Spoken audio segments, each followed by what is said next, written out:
The comeback nobody saw coming. In 1989, something wild happened. Bonnie Raitt, the bluesy underdog everyone had forgotten, released an album that changed everything, Nick of Time. It wasn't flashy, no dance beats, no glittery costumes, just raw, beautiful songs about real life, about aging, about regret, about love that comes too late, about heartbreak that still stings. The album exploded. Out of nowhere, Bonnie Raitt was on the charts for the first time ever, and not just barely. Nick of Time hit #1 on the Billboard 200. She was 40. In a world where female stars were often pushed aside after 30, Bonnie didn't just survive. She soared. She won 3 Grammys that night. People were shocked. But Bonnie, she was calm. She'd been through the fire. This wasn't luck, it was earned. Suddenly, she was everywhere. Magazine covers, TV specials, sold-out shows. She didn't change who she was, she just found her moment. And the best part? She did it clean. No alcohol, no drugs, just pure music and hard work. But Bonnie wasn't done. Her next album, Luck of the Draw, went even bigger. It gave her the hit that would define her career, I Can't Make You Love Me. A ballad so sad it brought people to tears.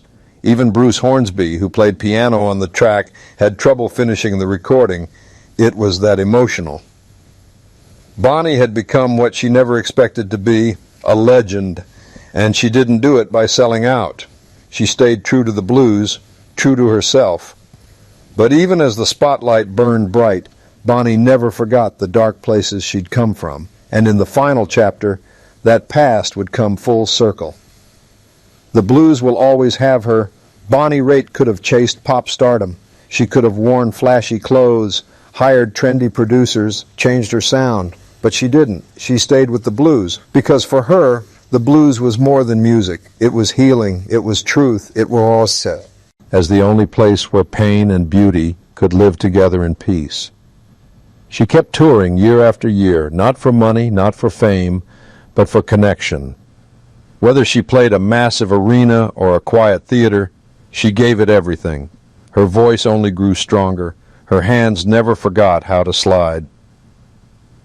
She used her platform to lift others, especially women in music and young blues artists. She stood up for social justice, for the environment, for the forgotten voices. She stayed humble, honest, real. When Bonnie lost her brother to brain cancer in 2009, she could have gone quiet. Instead, she poured her grief into song. She turned pain into power. That's what the blues taught her. In 2022, she shocked the world again by winning Song of the Year at the Grammys for Just Like That. A quiet, soulful ballad she wrote alone, inspired by organ donation and a mother's grief. At 73, Bonnie beat out the biggest pop stars in the world. And she stood on that stage with her gray hair and warm smile and reminded the world, you don't have to chase the light. Sometimes you become it.